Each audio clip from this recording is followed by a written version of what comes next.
At the funeral of the most feared mafia patriarch in South Korea, 63 armed killers stood in silence, and not one of them dared move when a 5-year-old girl walked through them all and took the hand of the deadliest man in the room. If you've ever wondered what it looks like when a monster realizes he still has a heart, stay until the end. This is that story. Drop a like and comment the city you're watching from. I want to see how far this story has traveled.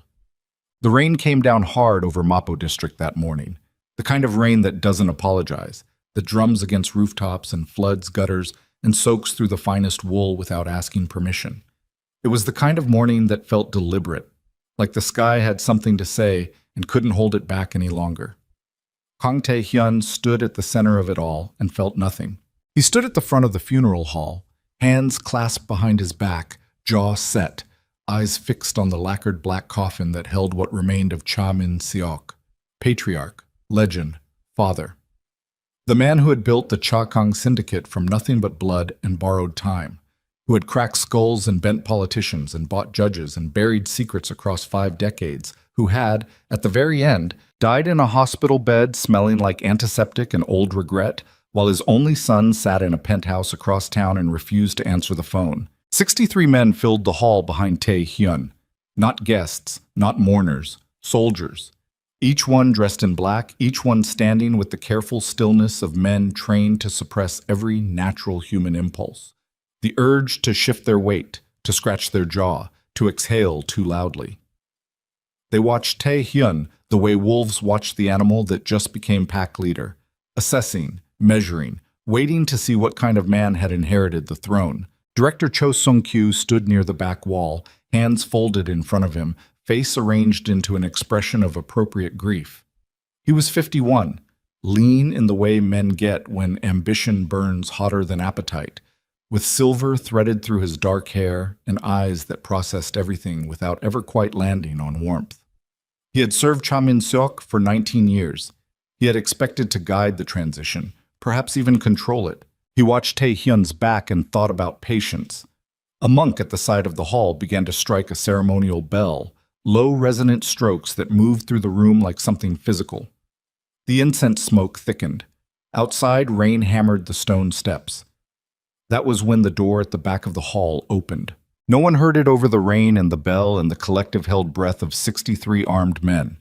But heads turned, one by one, a slow ripple of attention moving from the back of the room toward the front, each man tracking the same small disturbance moving between their legs. A child. She couldn't have been older than 5. Dark skin, hair pulled into 2 puffs on either side of her head, wearing a tiny white dress that had already caught rain at the hem. She moved through the hall the way children move when they are genuinely unafraid, not oblivious, but simply unbothered by the things that frightened adults. She wove between the legs of syndicate soldiers without pausing, without looking up at the hard faces above her, following some internal compass that pointed straight forward. 2 men near the aisle moved to intercept her. Instinct, training, decades of muscle memory that said unknown variables get removed. Don't. One word. Tae-hyun didn't turn around, didn't raise his voice, just said it, and both men stopped. The child reached the front of the hall and stood beside Tae-hyun. She looked up at him for a moment with large, dark eyes that held absolutely no fear. Then she reached up and took his hand. Not grabbed, not clutched. Took the way a child takes the hand of someone they already trust, easy and certain and without explanation. The bell kept ringing, the incense kept burning. 63 men stood frozen. Tae-hyun looked down at the small hand wrapped around 2 of his fingers. He stared at it for a long time. Then he looked back at the coffin and said nothing and did not let go. And the ceremony continued around them like the whole world had simply accepted that this was how it was going to be now. Her name was Ari. He didn't know that yet. Maso. 3 hours later, Tae-hyun sat in the back of his car, in the underground garage beneath the Cha Kang Holdings building. Engine off, rain muffled above him, the city's noise reduced to something distant and theoretical. The funeral was finished. The coffin had been moved to the family vault. The 63 men had dispersed to their posts and their waiting and their quiet calculation. His personal secretary, a man named Im Jae-won, who had worked for the Cha family for 11 years and survived through the specific skill of being indispensable without ever becoming threatening, sat in the front seat and did not speak. He had learned early that there were moments when Tae-hyun needed absolute silence, and this was clearly one of them. On the seat beside Tae-hyun sat a sealed manila envelope. It had been handed to him after the ceremony by Cha Min-seok's personal attorney, a man who had looked gray and exhausted and faintly terrified, which was a reasonable way to look when you were handing the head of a criminal empire documents that his dead father had specifically requested not be opened until after the burial. Tae-hyun's hands rested on his knees. He looked at the envelope. He didn't touch it for a long time. His father had been dying for 14 months. There had been calls from doctors, from the family attorney, from household staff, from distant relatives he barely recognized. Tae-hyun had taken none of them. He had arranged for medical expenses to be covered. He had made sure the right people were available. He had managed it like a logistical problem rather than a human one, because that was the only way he knew how to manage it, and because going to that hospital room would have required him to look at the old man's face and feel something he had decided years ago not to feel. He picked up the envelope, opened it. There were 4 pages inside. Financial documents, wire transfer records, payment authorizations, account statements. His father's handwriting on the top sheet. Tae-hyun read it once, read it again, then sat back and looked at the concrete ceiling of the parking garage for a long time. Every month for 4 years and 9 months, 57 consecutive months, Cha Min-seok had authorized a private wire transfer of 8 million Korean won to an account registered to something called the Hanul Multicultural Children's Center in Mapo District. Anonymous. No attribution. Routed through 3 subsidiary accounts specifically to ensure it could not be traced back to the Cha family. The payments had started in late October, nearly 5 years ago, and had continued without interruption until 2 weeks before Cha Min-seok was admitted to the hospital for the final time. Below the financial records was a single handwritten note, 3 sentences. I never told you because I didn't know how to explain it. Go see what I was protecting. Try to understand it before you judge it. Tae-hyun read the 3 sentences 6 times. Then he folded the note carefully, put it in the inside breast pocket of his jacket, and said, "Find out everything there is to know about the Hanul Multicultural Children's Center in Mapo District. Director, funding, programs, history. Everything. I want it on my desk by 7 this morning." Im Jae-won said, "Yes, sir," and picked up his phone, and that was all. Tae-hyun looked out the window at the empty parking garage. He was 34 years old. He had run the syndicate's operational finances since he was 26, had taken full organizational control at 31 when his father's health first declined, and in 3 years had not once, not a single time, been surprised by a financial document. He knew every account, every shell company, every laundering route, every legitimate business front. He had not known about the Hanul Center. His father had kept a secret from him for nearly 5 years. Not a weapon, not a leverage point, not a hidden asset, a children's center. He pressed the back of his head against the headrest and closed his eyes. And somewhere in the locked chamber where he kept everything that wasn't useful, something moved. The report was on his desk by 6:45. Tae-hyun read it standing, still in his funeral clothes, jacket off, sleeves rolled to the elbow, a cup of coffee going cold on the desk beside him. The office was on the 41st floor of Chakong Holdings, floor-to-ceiling glass on 2 sides, the city spread out below in its gray morning light, still wet from the rain. The Hanul Multicultural Children's Center had been operating for 6 years, founded and run by a woman named Naomi Brooks, American, 30 years old, originally from Atlanta, Georgia, had come to Seoul on an education fellowship 8 years prior and never left. The center served children from immigrant and mixed heritage families. Nigerian Korean, American Korean, Southeast Asian Korean, a range of backgrounds that fell outside the neat categories Seoul's institutions were built for. After-school programs, language tutoring, cultural workshops, weekend family events.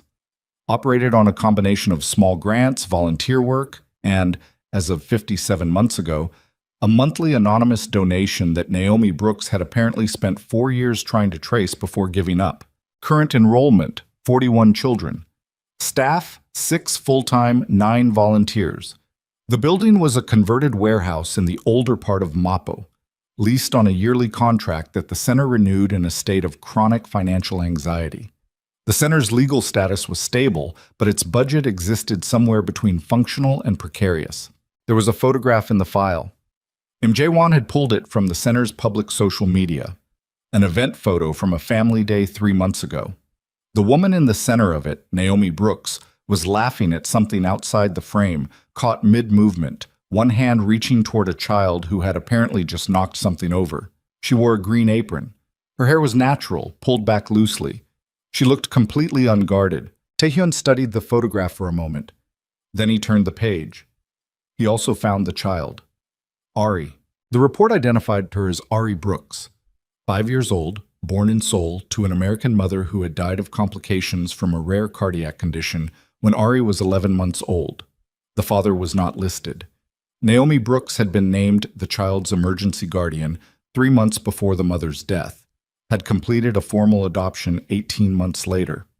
Ari was Korean-American by blood, American by documentation, and apparently Naomi's daughter in every way that actually mattered. The same child who had walked through 63 armed men and taken his hand. Taehyun set the report down on the desk. He stood at the window and looked at the city. Traffic was building on the bridges below, the ordinary machinery of an ordinary morning grinding forward with complete indifference to everything that had happened in the last 24 hours. He thought about his father's handwriting. Go see what I was protecting. He thought about a small hand wrapped around 2 of his fingers, easy and certain and without explanation. He picked up the report, picked up his coffee, and drank the cold coffee in 2 swallows because it was there and he needed something to do with his hands. And then he said to the empty office quietly, I'll go tomorrow. He went the next morning, alone, or as close to alone as a man in his position ever managed. 2 vehicles instead of the usual 4, 3 men instead of the usual 8, and the vehicles were unremarkable sedans rather than the black SUVs that announced his presence like a moving declaration of intent. He wore a dark coat over a simple charcoal suit, no visible jewelry, no indicators. The Hanul Center occupied the ground floor of a 3-story building on a narrow street that smelled like fried food and laundry steam. The building's exterior was painted in colors that had been cheerful once and were now faded to something quieter but not unpleasant, blue and yellow softened by weather into a kind of gentle dignity.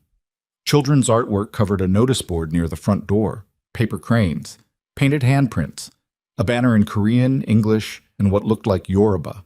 Taehyun stood on the sidewalk and looked at it. Behind him, one of his men started to follow him toward the entrance.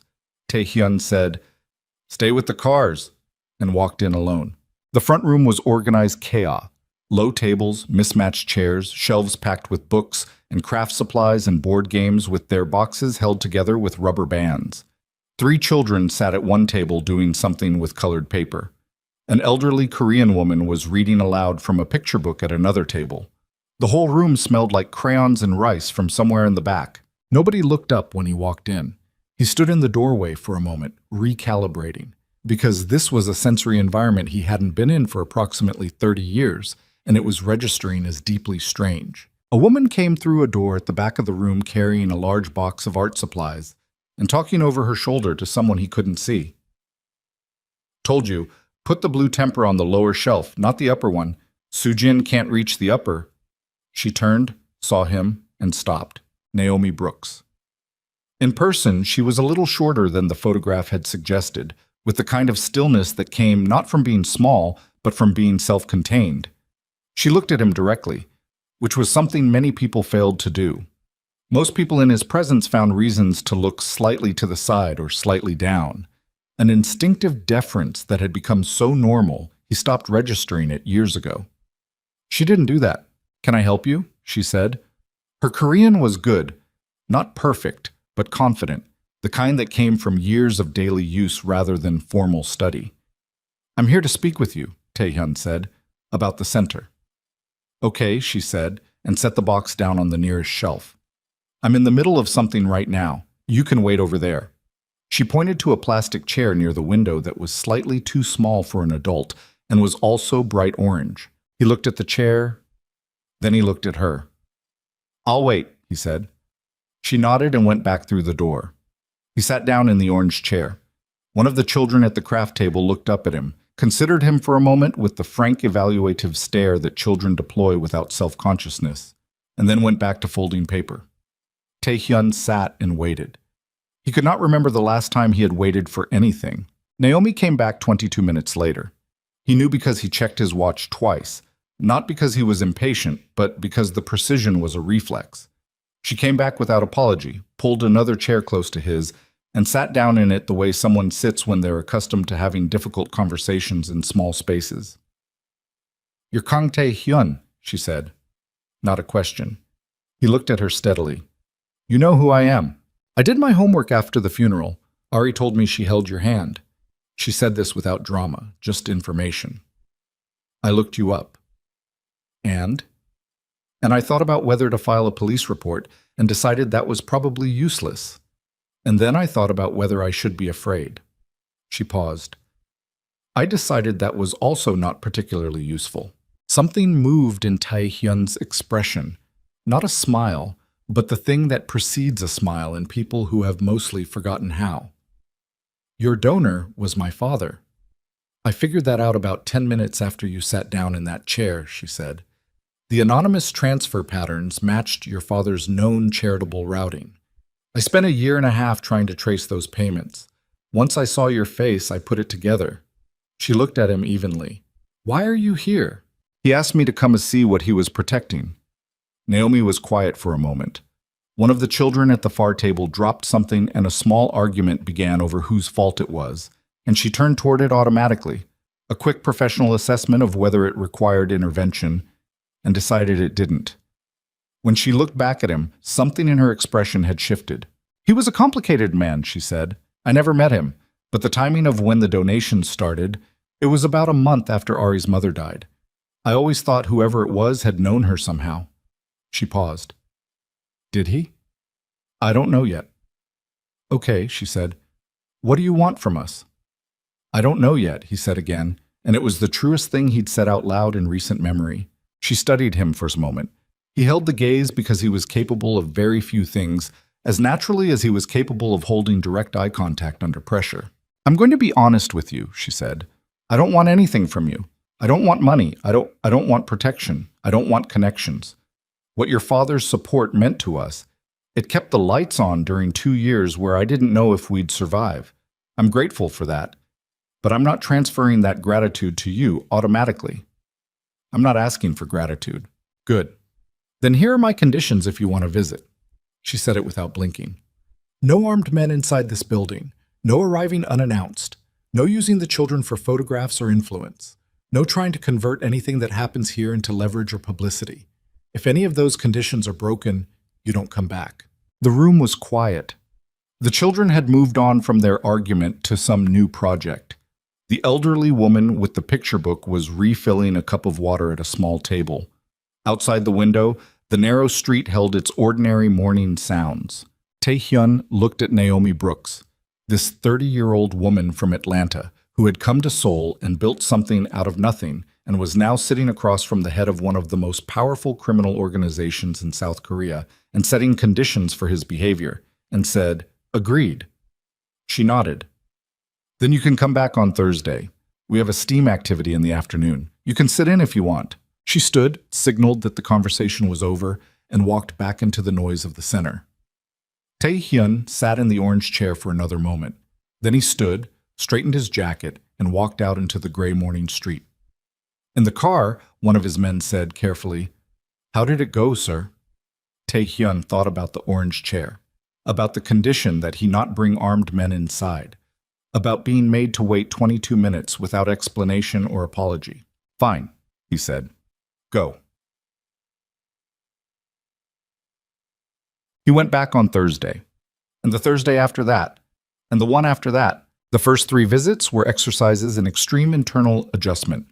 Tae-hyun was accustomed to environments organized around his presence, rooms that rearranged when he entered, conversations that redirected toward him, people who tracked his expressions for signals.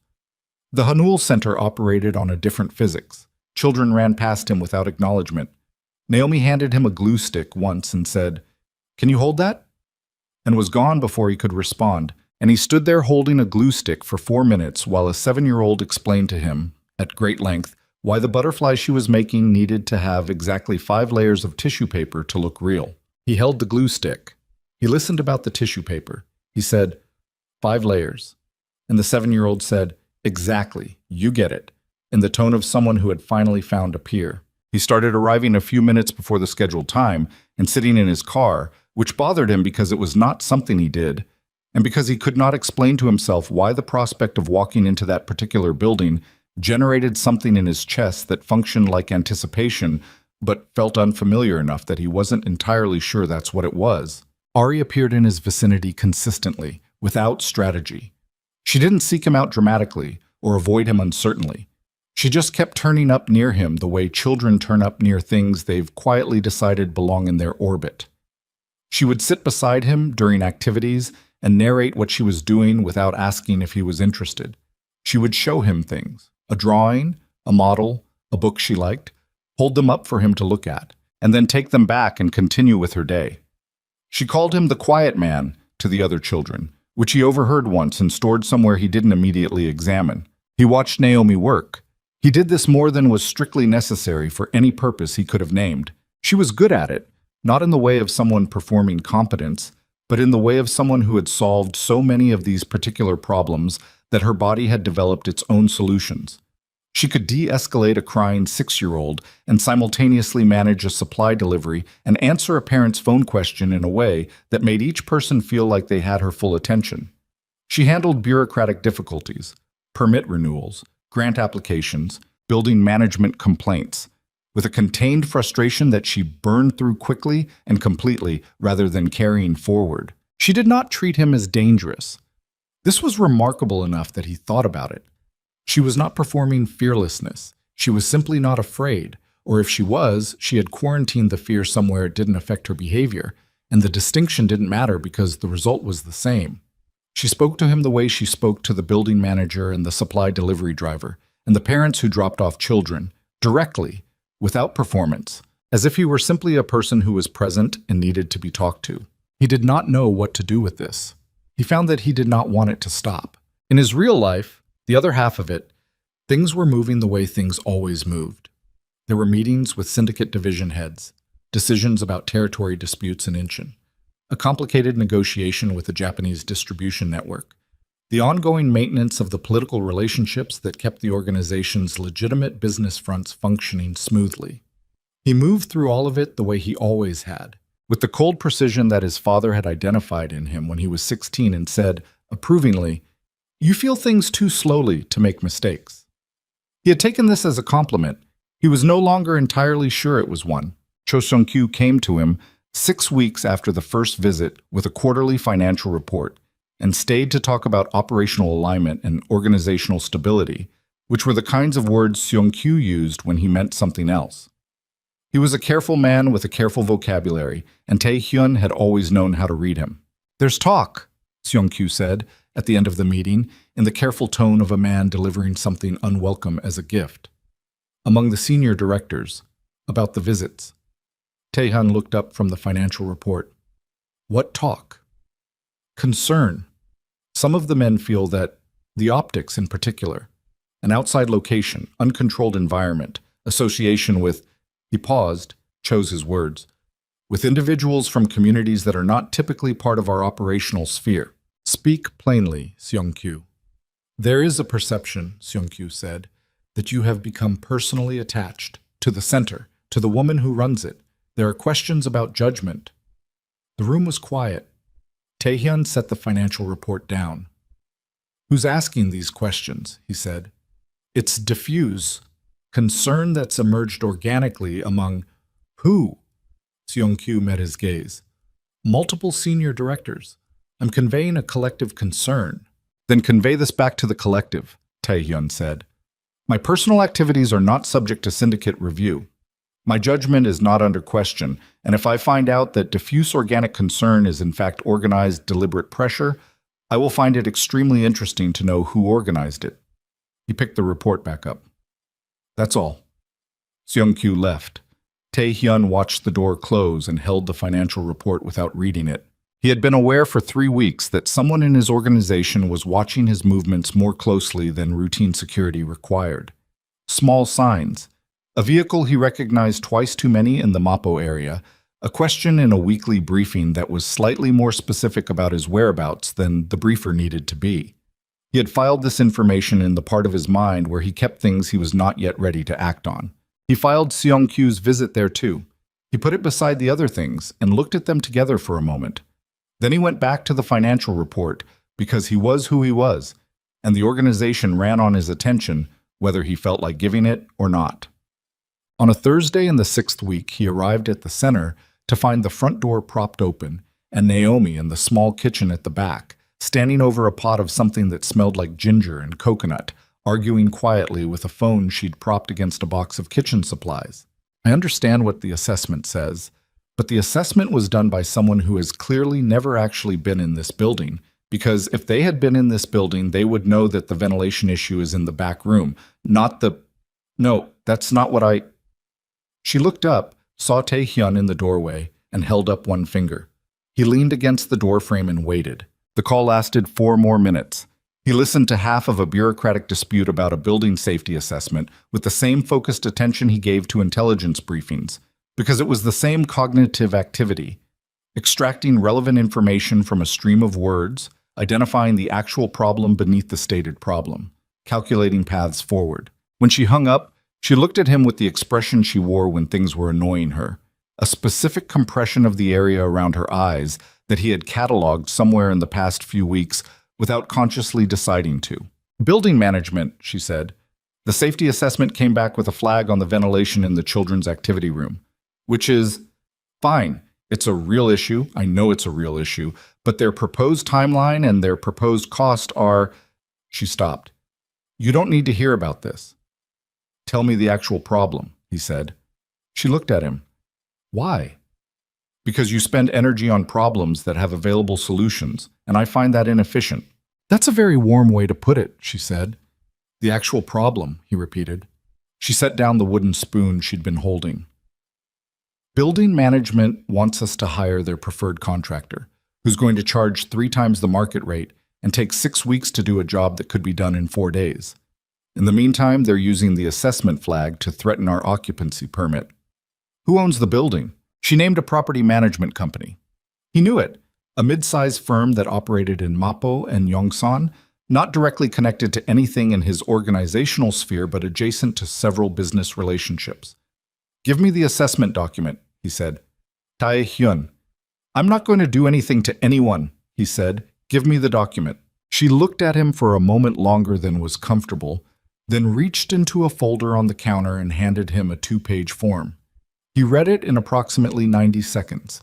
The flag was technically valid, but the remediation specifications were excessive, the kind of excessive that happened when an assessor was working from a specific interest. This contractor, he said, and named the company listed in the building manager's recommendation.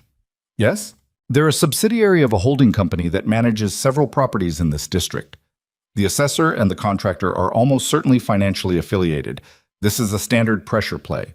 Manufacture a compliance issue, control the remediation, extract the margin. He handed the document back. Get an independent assessment from a licensed firm, not one recommended by building management. Document everything. File a formal objection within 14 days to preserve your legal standing. She stared at him. I was in corporate finance for 6 years before I ran the organization, he said. This isn't complicated. You were in corporate finance, she repeated. Syndicate finance has significant overlap with legitimate corporate finance. The manipulation strategies are identical. She looked at him for another moment, and then, unexpectedly, she laughed. A short, real sound, involuntary. Okay, she said, that's actually useful. I'm aware. She picked the wooden spoon back up, turned toward the pot. You want to stay for lunch? The kids eat at noon. He should not stay for lunch. There were 3 meetings scheduled for his afternoon and a report that needed his signature before 3 o'clock. Yes, he said.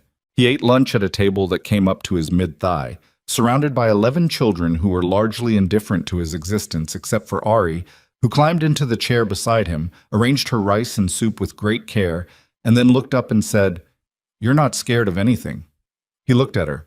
What makes you think that? You sit still, she said. Scared people move around a lot. He thought about this. I'm scared of some things, he said, which was the first time he had said that sentence, in any form, in approximately a decade. Ari considered this with the serious evaluative attention that she brought to most things. That's okay, she said. My mom is scared of cockroaches. She picked up her spoon, even though she's brave. Tae-hyun looked across the table to where Naomi was cutting something for a younger child, her attention entirely elsewhere, and something settled in his chest that he couldn't name and didn't try to, and the lunch continued around him with its noise and its small disasters and its complete indifference to anything happening in the rest of Seoul. It was Im Jae-won who brought him the news about the real estate consortium 3 weeks later, in the calm procedural tone of a man delivering information he knew would matter. Daesong Urban Development, a consortium of 3 real estate investment firms with heavy connections to several of Seoul's largest commercial developers, had filed an application with the Mapo District Municipal Office to rezone the block containing the Hanul Center building, along with 4 surrounding properties, for large-scale commercial development. The application cited urban renewal priorities and projected economic development value. It was thorough, professionally prepared, and, Jae-won noted carefully, appeared to have moved through the preliminary review stage with unusual speed. Tae-hyun read the summary. Then he asked for the full filing. He read the full filing in 40 minutes, then set it down and sat in his office without moving for a longer time than he usually permitted himself. The filing was the ventilation play at scale. The consortium's attorneys had structured the application to initiate an automatic review of all current tenancies in the affected block, which would trigger a notification to the Hanul Center's current lease, which, because it was a year-to-year arrangement, had no protections against development displacement. The timeline projected 18 months from initial filing to mandatory vacancy. The legal structure was legitimate. It was also the most efficient possible mechanism for removing Naomi's center from its current location in a way that would be extremely difficult to fight. He could end this phone call. He knew the names of 3 men who sat on the Mapo District Municipal Review Board and owed the organization favors of varying magnitude. 1 call, 1 reference, and the application would be quietly buried or indefinitely delayed. He did not make the call. He sat with that decision for a full evening, which was not something he typically did. He tested it from multiple angles. He examined the impulse and tried to determine whether it was principled or merely performing principle for an audience of 1. The conclusion he arrived at reluctantly was that Naomi wouldn't want it.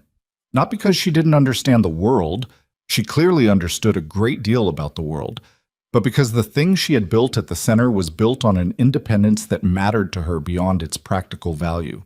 Rescuing it through leverage would change it. Not for the children, not necessarily even for the center, but for her and for whatever was developing between them, which he had not yet assigned a name to because naming it felt like a step he would not be able to take back. There were other ways. He called a law firm, not one connected to the organization, but one he knew to be genuinely excellent and strategically aggressive, and arranged for them to be available as consultants on a zoning dispute for a small nonprofit in Mapo District. He structured the arrangement so that if Naomi engaged them, the cost would be covered through a nonprofit legal defense fund that the firm maintained. He was not listed anywhere in the arrangement. Then he went to the center on Thursday and sat beside Ari while she taught him to fold a paper crane, which took 45 minutes because his hands were not made for this and he had to start over 3 times. And Ari was a patient teacher who said, "You're doing fine," in a way that sounded exactly like something she had learned from Naomi. And when he finally produced something that approximated a crane, she held it up and said, "It's a little smushed." And he said, "Yes." And she said, "But you can see what it is." And he said, "That's enough." And she decided this was satisfactory and moved on to a new project, leaving him holding the paper crane in both hands. He took it with him when he left. He put it in the inside pocket of his jacket, next to his father's handwritten note, and he did not examine why.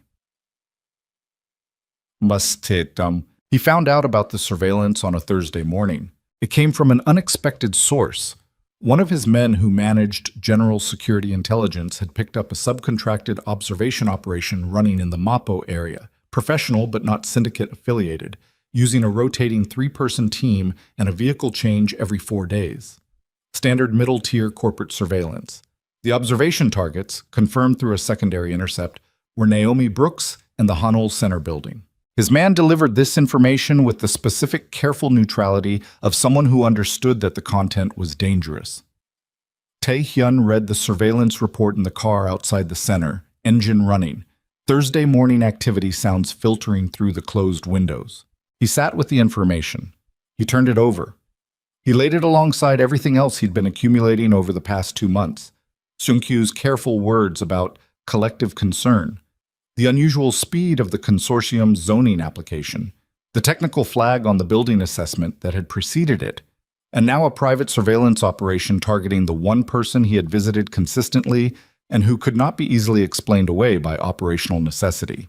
The picture assembled itself the way pictures always assembled themselves, not in a single moment of revelation, but in a slow accumulating weight of evidence that eventually became undeniable. Seung-kyu. He couldn't prove it yet. The surveillance operation was subcontracted through 2 intermediary firms, which was exactly how a careful man with access to syndicate operational budgets would structure it. The consortium application had moved through municipal review with unusual speed, which was exactly the outcome a careful man with 19 years of political relationship building could arrange. The ventilation assessment flag had arrived 6 weeks after Seung-kyu became aware of his visits, which was exactly the timing of a man who was testing pressure strategies while he built towards something larger. Tae-hyun could feel the shape of it. He could not yet hold it in his hands. He put the report in his inside pocket, next to the paper crane and his father's note, and sat for a moment with the particular coldness that settled in him when things required his complete attention. Not anger, nothing so reactive as anger, but something cleaner and more total, an alignment of every cognitive capacity toward a single problem. Then he got out of the car and walked into the center. Naomi was standing in the front room with a letter in her hand, and she looked up when he came through the door, and the expression on her face told him she'd already opened whatever had arrived this morning. "Tell me," he said. She held up the letter. "The building," she said. "We got formal notification. Daesong Urban Development has filed for rezoning on our block. Our lease—" She stopped, pressed her lips together. "Our lease has 30 days to respond, or we're considered non-objecting parties to the displacement proceeding." From across the room, Ari looked up from the table where she'd been drawing, reading Naomi's face the way children read the faces of the adults they depend on, and her small expression went careful. Tae-hyun looked at the letter. Then he looked at Naomi. Then he looked at Ari, who was watching him from across the room with those large, steady eyes. He thought about a small hand taking his at a funeral.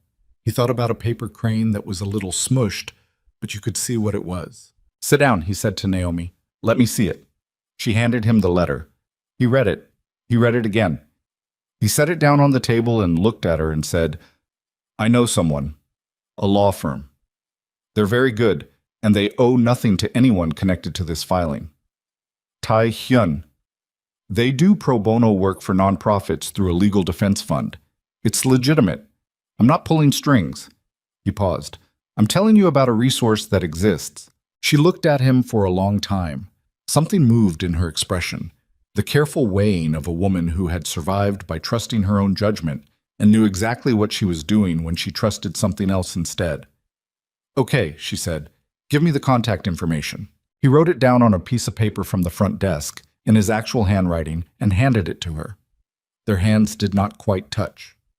Outside, the narrow street held its ordinary sounds. Inside, Ari had gone back to her drawing, but she was watching him from under her lashes with the quiet attention of a child who knows something important is happening even if she doesn't know what. Tae-hyun walked out into the street and got back in the car and told his driver to go. And as the car pulled away, he was already thinking about financial records, shell companies, subsidiary structures, political donation histories, the deep architecture of a careful man's hidden ledger. There would be a great deal of information to find.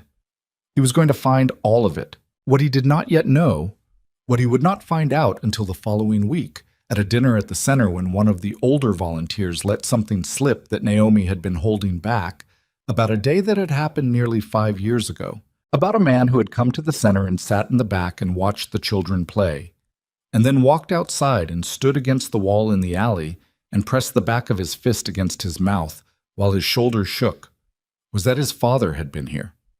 Not just sent money, been here. Had stood in this building and watched these children and felt something break open in him that had apparently been sealed shut for so long that the opening of it caused a physical reaction he couldn't contain in public. That was the information that was still coming.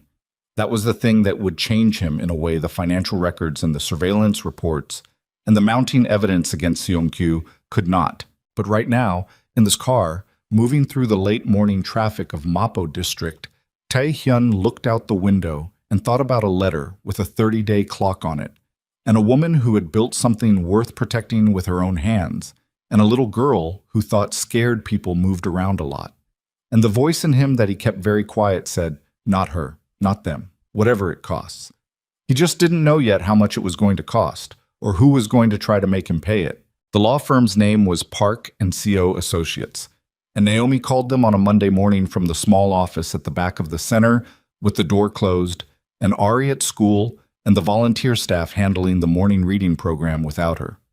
She had the contact information Tae-hyun had written on the piece of notepaper in front of her, and she stared at it for a full 3 minutes before she dialed. The call lasted 40 minutes. When she came out of the office, her face was composed in the specific way it got when she had processed something difficult and filed it in the functional category rather than the emotional one. She told the volunteer coordinator that they had legal support for the zoning dispute, said it like it was ordinary, and went back to work. She did not call Tae-hyun to thank him. He noted the absence and understood it correctly. He was tracking the consortium filing from his end through his own channels. Not interference, not pressure, just information. He had a forensic accountant on his payroll whose official function was legitimate corporate audit work, and whose unofficial function was finding things inside financial structures that people had tried to hide. He put her on Daesong Urban Development without explanation. She didn't ask for one. She sent him a preliminary report 4 days later that confirmed what he already suspected.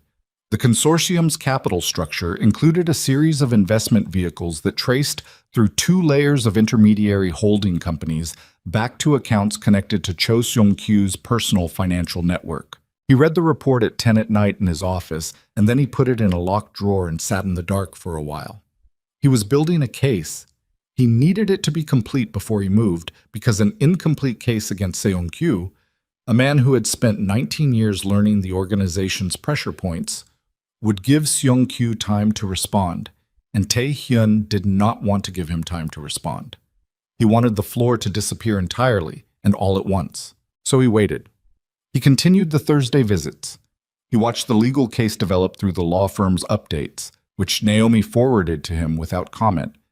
And he watched Naomi fight the rezoning through public channels, parent meetings, a letter campaign, a meeting with a district council representative, with the focused energy of someone who had decided that losing was not an available outcome. He watched her and felt something that was becoming increasingly difficult to file under any category he had previously used.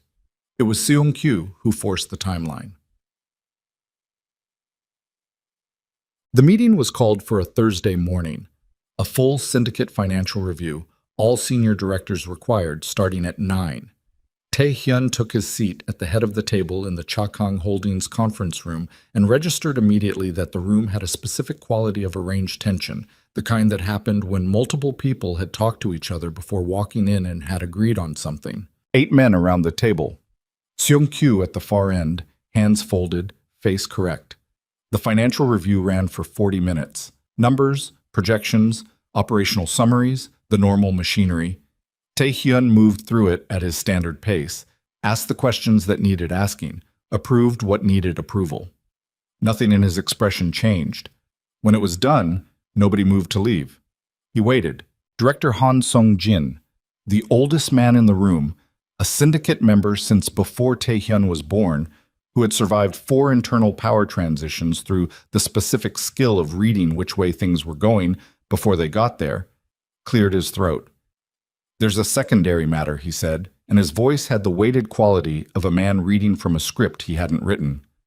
"Go ahead," Tae-hyun said. "Several of us have concerns about organizational stability."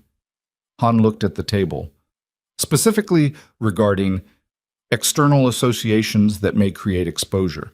There is a perception that certain personal involvements have reached a point where they represent a measurable operational risk. Silence. 7 men not looking directly at Tae-hyun.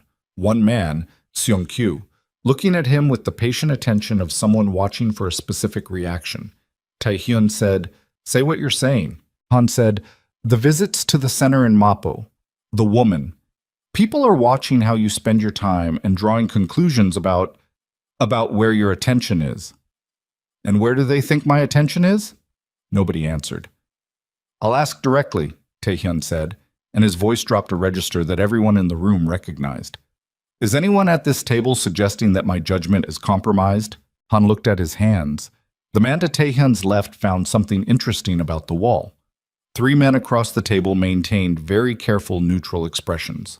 Seong-kyu said, "No one is questioning your judgment. We're expressing concern about perception. External perception can become internal reality if it's allowed to develop unchecked." It was a good answer. Smooth, deniable, framed as loyalty. Tae-hyun had known Seong-kyu for 15 years and could hear the seams in it, the places where the words had been selected rather than said, but the seams were tight and he couldn't grip them yet. "I appreciate the concern," Tae-hyun said. "My personal activities will continue to be my personal activities. If anyone has specific intelligence suggesting an operational security risk, bring it to me with documentation and I will evaluate it. Perception without evidence is not a basis for organizational policy." He looked around the table, one face at a time. "Is there anything else?" There wasn't. The men left. Seong-kyu was the last to stand, and he paused before he moved toward the door. "I want you to know, this came from genuine concern," he said. "The men respect you. They don't want to see you damaged by something that could be managed quietly."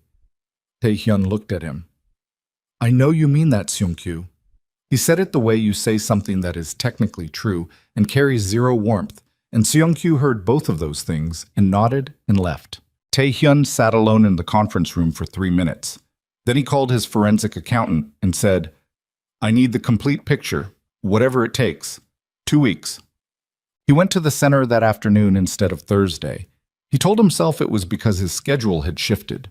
He knew that was only partially true. Naomi was in the back room with 2 volunteers, reorganizing a storage system that had apparently reached critical failure. Boxes stacked in configurations that suggested accumulated crisis rather than design. She looked up when he appeared in the doorway, and her expression did a thing it had started doing recently.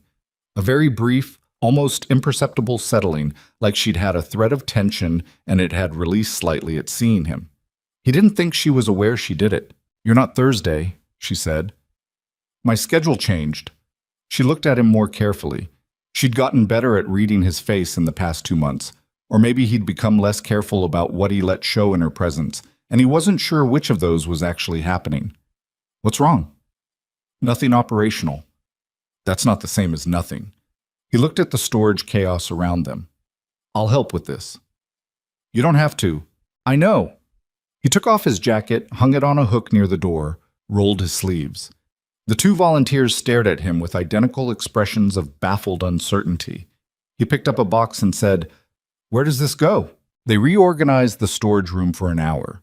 It was purely physical work, which he needed, and it was organized by a logic he could follow.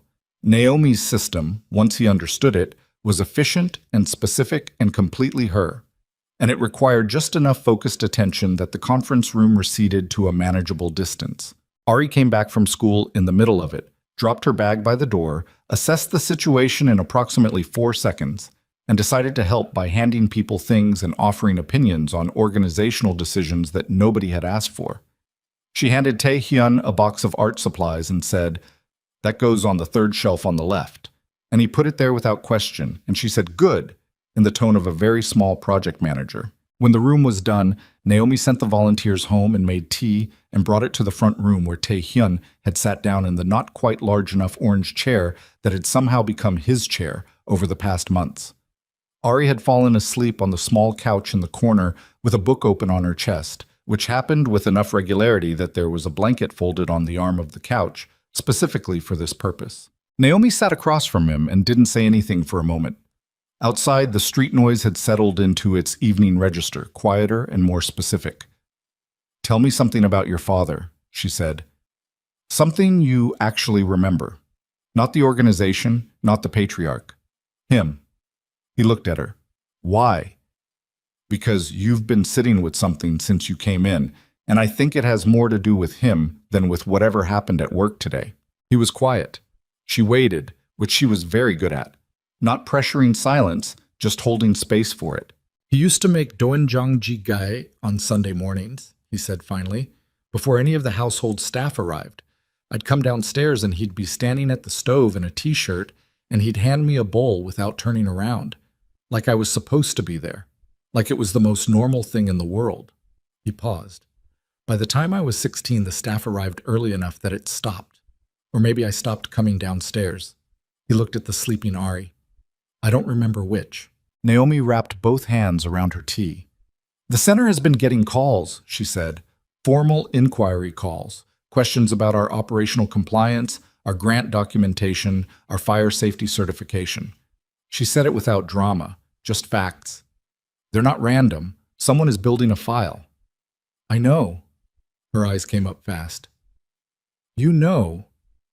I know who's doing it. I don't have everything I need to stop it yet.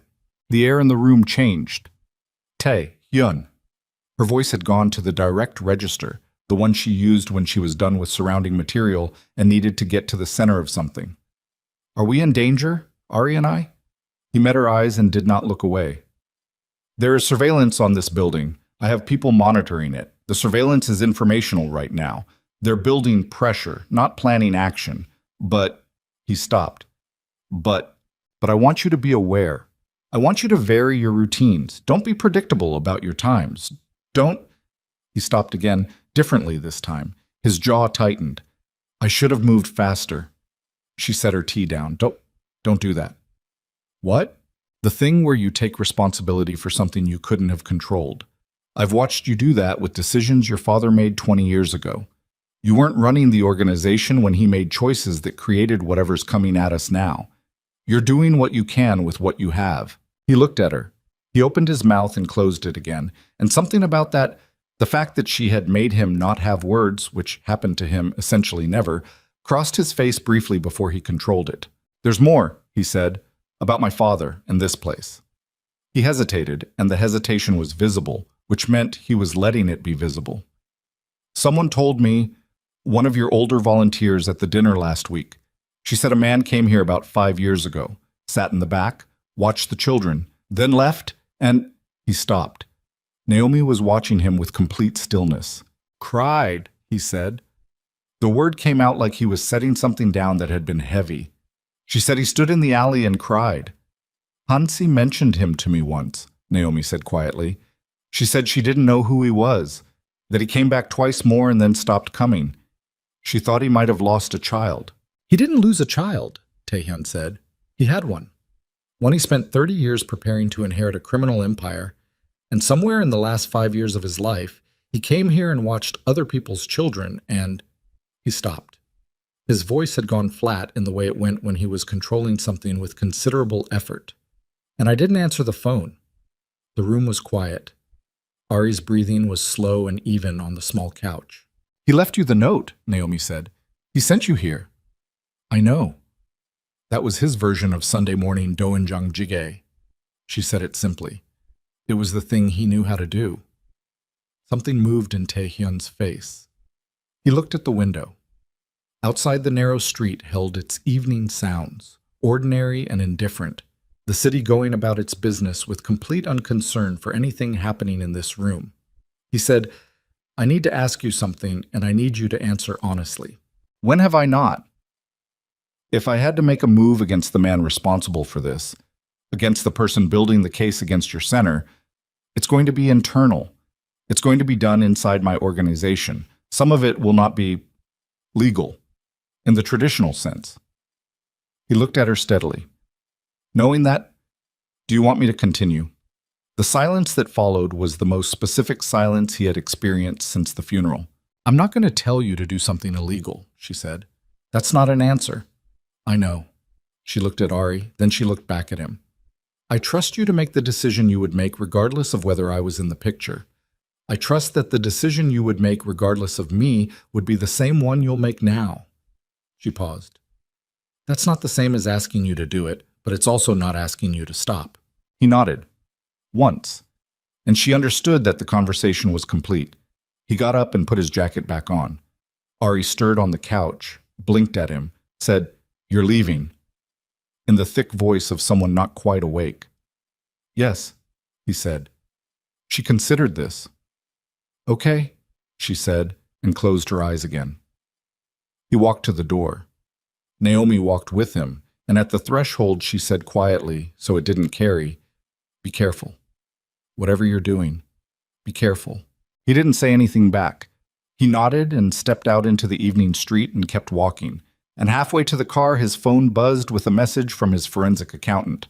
"Found something. Not 2 weeks. Come now." He walked faster.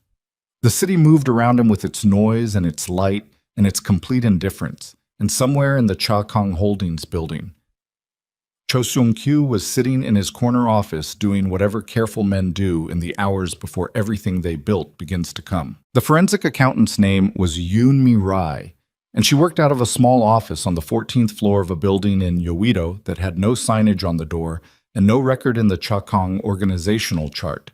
She was 43, precise, and had the specific emotional flatness of someone who had spent 20 years looking at financial crime and had long since stopped being surprised by what people did with money when they thought no one was watching. She was surprised now. Taehyun could tell because she met him at the elevator instead of waiting at her desk, which she had never done in 6 years of working for him, and her face had the compressed quality of someone holding something in with both hands. "Show me," he said, before she could speak. She showed him. The conference table was covered in printed documents, account statements, wire transfer records, corporate registration filings, a series of organizational charts she had drawn by hand because the structure was complex enough that the software kept producing charts too large to read on a single screen. She walked him through it methodically, the way she always did, starting from the outer edges and moving inward. Seung-kyu's financial network was larger than Taehyun had estimated, much larger. The man had been building it for 11 years, not 9, not since Taehyun took operational control, but 11, meaning he had started during the last healthy years of Cha Min-seok's leadership, which meant either that Min-seok had not known, or that he had known and had chosen to manage it quietly rather than confront it.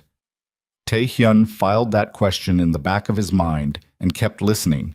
The structure ran through 14 shell companies across 4 jurisdictions. At its center was a holding entity registered in Singapore that controlled 2 investment vehicles in Seoul, 3 in Hong Kong, and a series of real estate development interests that connected.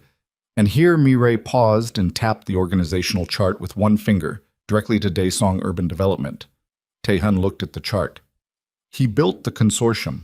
He didn't build it," Mi-rai said. "He owns it. Through 4 layers of intermediary holding companies, Daesong Urban Development is 72% controlled by capital that traces to Seung-kyu's Singapore entity. The other 28% is institutional investment that has no idea who the beneficial owner is."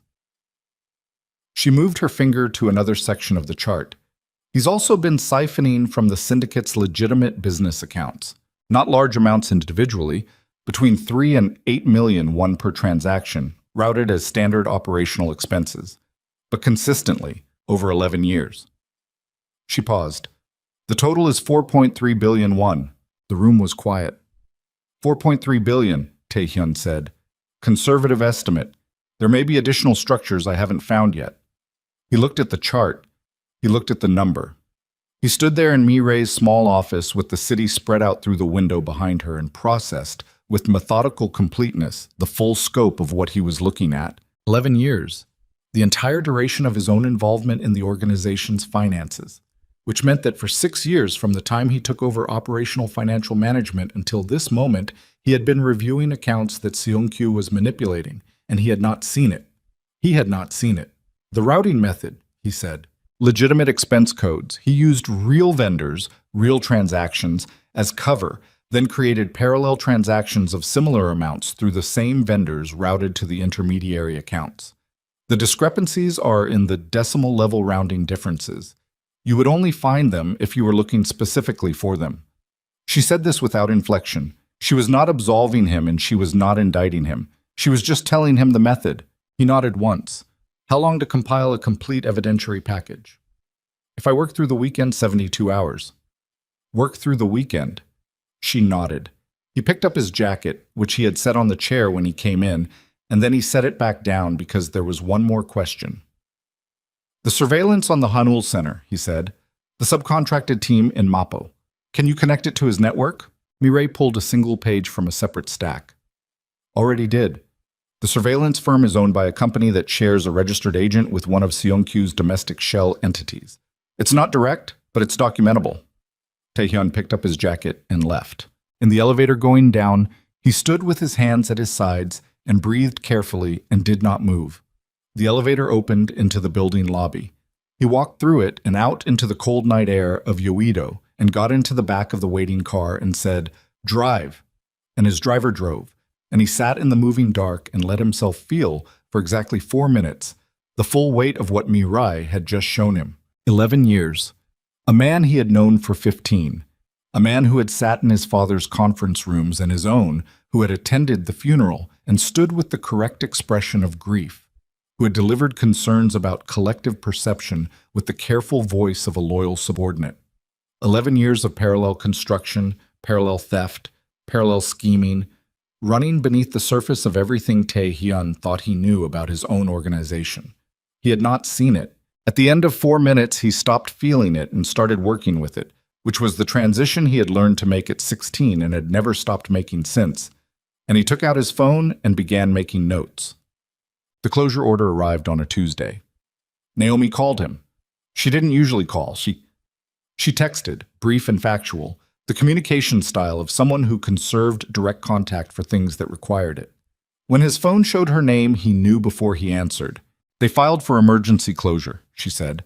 Her voice was controlled but tight in the way of someone who had been controlled for a long time already. Fabricated safety violations, the fire suppression system, the structural load assessment, the ventilation, all three flagged simultaneously in a new municipal inspection that nobody scheduled and nobody told me was happening. The inspector showed up this morning with a city seal and a clipboard and 30 minutes later handed me a notice. Taehyun was already standing. He had been in a meeting and he had walked out of it mid-sentence, which he did not do, and he was now in the hallway outside the conference room. When's the closure date? 72 hours, unless I can get a legal challenge filed that creates a stay. Her breath came through the phone, short and tight. Park and Seo are already on it. They think they can get the stay, but they need 48 hours to build the filing, and the window is... It's close. It's very close. A pause. Taehyun. There are 41 kids in this program. Some of them have nowhere else. I know. Don't tell me you're going to fix it. I'm not going to tell you that. Then what? I'm going to tell you that Park and Seo are good enough to get the stay if the filing is clean. Let them work. Give them everything they ask for without waiting to be asked twice. He paused. And I need to know. Did the inspector give you a name? She gave him the name. He knew the inspector. Not personally, but the name was in the file Mireille had been building, a municipal employee whose name appeared twice in the documented connection between Seongkyu's network and the Mapo District Regulatory Office. He put the name in his notes and said, "Thank you." That's all? That's all I need right now. A long beat. Ari knows something is wrong. She hasn't asked me directly, but she's been very quiet since this morning, and she's been drawing the same thing over and over, the front of the building with all the kids in front of it. I don't know what to tell her. He closed his eyes for 1 second. Tell her the building isn't going anywhere. You don't know that yet. No, he said, but it's what she needs to hear right now, and I'm going to make it true. He hung up and turned around and walked back into the conference room and said, I need the room. And the 4 men in it looked at his face and got up and left without asking why. He closed the door. He sat down in the empty room and spread his notes across the table and looked at the shape of what he had. Mireille had 72 hours to finish the evidentiary package.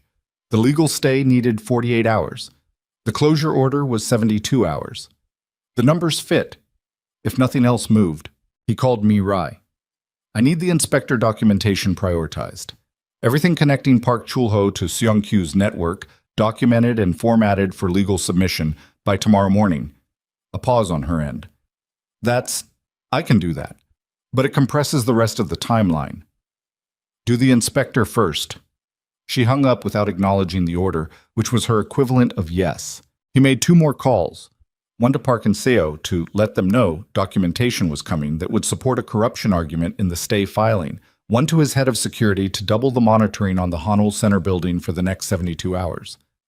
Then he sat in the empty conference room and looked at the wall. He was 4 hours from the next move when his phone buzzed with a message from a number he didn't recognize. Check your personal email. The account you use for nothing. Open it now. He stared at the message, then he opened the email account, a private address, unconnected to any Cha Kong system that he used for perhaps 6 contacts in the world. There was one new email. No subject line, sent 40 minutes ago. Inside was a single video file. He plugged in his earphones and pressed play. The footage was surveillance quality, slightly grainy, a fixed camera angle on what appeared to be a parking structure. Timestamp from 9 days ago. 2 men standing beside a vehicle in the low yellow light of the structure, their faces clear enough. One was Cho Seung-kyu. The other was director Han Sung-jin, the oldest man in the room at the financial review, the man who had cleared his throat and read from his mental script about organizational stability and external associations. Tae-hyun watched the video. There was no audio. But the exchange was clear enough. An envelope passed from Seung-kyu to Han. Han opening it briefly and closing it, the handshake that followed, the particular body language of 2 men who had concluded an agreement. He watched it twice, 3 times. The 4th time, he paused it on Han's face at the moment he opened the envelope, the expression of a man receiving payment, the specific micro-expression of someone who has crossed a line and decided to be comfortable about it. Han, 26 years in the organization, a man who had attended every significant syndicate event Tae-hyun could remember from childhood, a man who had served under his father. He put the phone face down on the table. He sat very still, the kind of still that came not from calm but from the concentration of every reactive impulse into a single point of pressure that had nowhere to go yet. Who had sent the video? That was the question that cut through everything else. Someone had surveillance footage of Seung-kyu and Han from 9 days ago, had kept it, and had sent it to his private account at the exact moment when the closure order created maximum pressure. That was not coincidence. That was a move. Someone inside the organization was watching Seung-kyu independently. Someone who had chosen this moment to put information in Tae-hyun's hands, not earlier, not later. Someone who was managing a timeline. He called him Jae-won. I need to know who sent me a video to my personal email 40 minutes ago. I need to know within 2 hours. Jae-won said, carefully, the personal account? Yes. I'll start now. He could hear Jae-won processing, the background sound of his keyboard already. Sir, is this connected to the Seung-kyu matter? Yes. Then I should tell you something. A man named Lee Byung-ho has been trying to reach you for 3 days. He's one of Seung-kyu's mid-level operational managers, runs the Northern District accounts. He's been asking through unofficial channels, not the organization's systems. He's told 2 people that he has something and that he wants to talk to you directly. Tae-hyun stood up. Get him to me, tonight, here. He paused. Quietly, Lee Byung-ho arrived at 9:45, escorted by 2 of Tae-hyun's personal security who had collected him from a restaurant in Mapo, where he'd apparently been waiting for 3 hours. He was 36, mid-level management in every physical sense. Unremarkable face, careful clothing, the practiced invisibility of a man who had learned that the safest place in an organization was below the line of notice. He sat across from Tae-hyun and laced his fingers together on the table and breathed in the specific way of someone managing fear. You wanted to reach me, Tae-hyun said. Yes, sir. You have something. Yes, sir. Lee reached into his jacket, slowly, with the deliberate telegraphing of someone very aware that there were armed men in the room, and produced a USB drive. He set it on the table between them. Audio files. 18 months of recordings from Director Cho's office. I installed the device myself. He doesn't know. Tae-hyun looked at the USB drive. He looked at Lee. Why? Lee pressed his lips together. Because 14 months ago, Seung-kyu told me to alter the Northern District account records in a specific way. I understood what he was doing. I understood what I was being made complicit in. He paused. I have a daughter. She's 7. I started recording because I needed something that wasn't just my word against his, if it ever... He stopped. His jaw worked. If everything went wrong. You sent me the parking structure footage. Yes, sir. You've had this for 18 months. Yes, sir. The room was very quiet. Taehyun looked at the USB drive for a long moment. Then he picked it up. You understand what happens now, he said, if what's on this is what you say it is. Yes, Lee said. I understand. You're not going back to your regular position. You'll be moved tonight, somewhere outside Seung-kyu's operational awareness. He stood. You did the right thing. That doesn't mean it becomes easy from here. Lee looked at the table. How long has he been planning to take control? 11 years, Taehyun said. Lee closed his eyes. Taehyun left the room and went directly to Mirai's office. He handed her the USB drive and said, add this to the package. Everything. Make it complete, make it airtight, and make it ready for a full council presentation. He looked at his watch. It was 10:15. I'm calling an emergency council session for Thursday morning. Mirai took the drive. That's 36 hours. I know. The closure order closes in 58 hours. I know that too. She looked at him. You're going to do both at the same time. Yes. She turned to her computer without another word. He left and walked down the hallway toward the elevator and pulled out his phone and stood in the corridor and called the one person he called now when he needed something that wasn't strategy or intelligence or logistical precision. Naomi answered on the second ring. The center is going to be okay, he said. I don't have everything in place yet, but the direction is set, and I need you to trust that for the next 36 hours. A silence. What are you going to do? Handle it my way. He paused. I told you when I started this that some of it wouldn't be legal in the traditional sense. That's still true. I need you to know that and still, He stopped. Still what? Still be there on Thursday afternoon. He said it and waited. Another silence, longer. He heard her breathing. He heard faintly the sound of the center's building settling in whatever way old buildings settle at night. We'll be there, she said. He hung up. He stood in the hallway for a moment with his phone at his side. 36 hours. 58 hours on the closure order, 36 on the council session, and somewhere inside those numbers, the entire architecture that Seung-kyu had built over 11 years was going to come down. Not through violence, not through the crude tools that the organization had always used for internal discipline, but through the thing that the man had apparently never considered Tae-hyun capable of: patience, precision, and the willingness to let evidence do what force couldn't. But there was still the question that had been sitting underneath everything since Mirai's office. The one he had not examined fully because examining it fully required looking at something he didn't want to look at. He had not seen it. 4.3 billion won, 11 years, 14 shell companies, and he had not seen it. And now he had to stand in front of the full syndicate council and expose Seung-kyu's crimes while simultaneously standing on his own record as the man who had managed these finances and he did not sleep.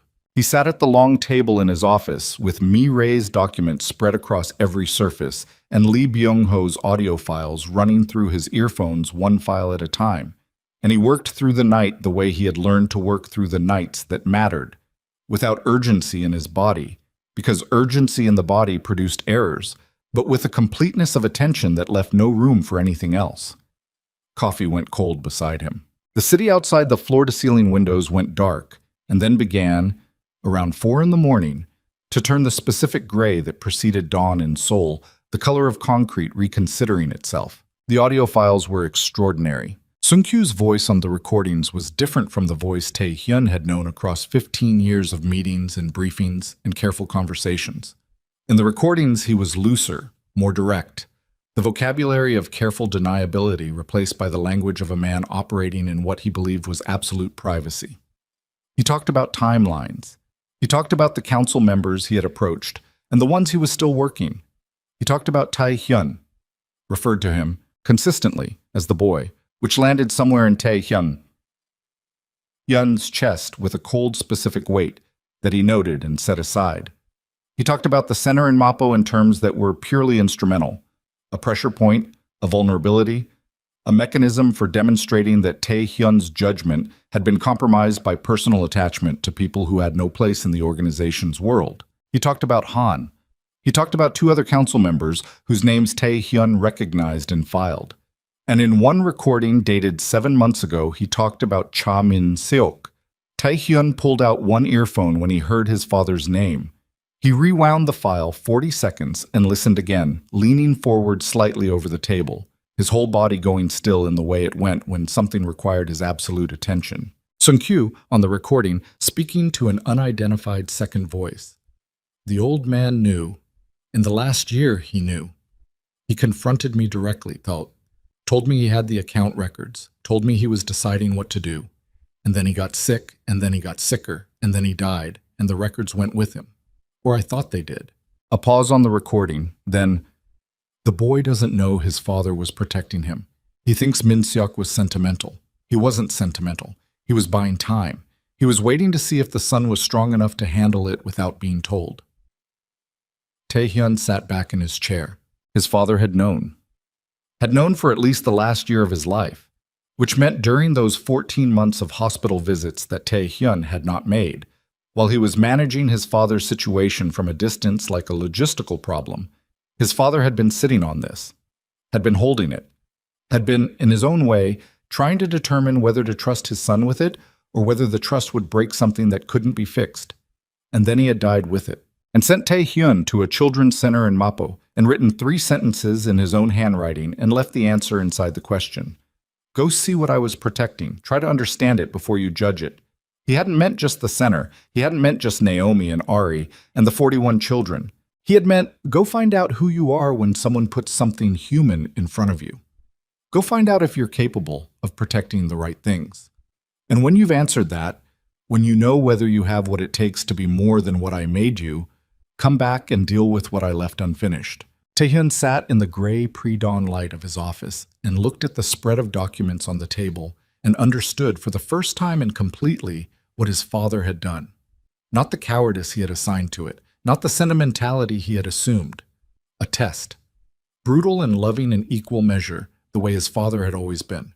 The way every choice the man had ever made had been, without apology and without the comfort of explicit explanation, because Cha Min-seok had believed that things you were handed directly were worth less than things you had to find yourself. He pressed the back of his fist against his mouth.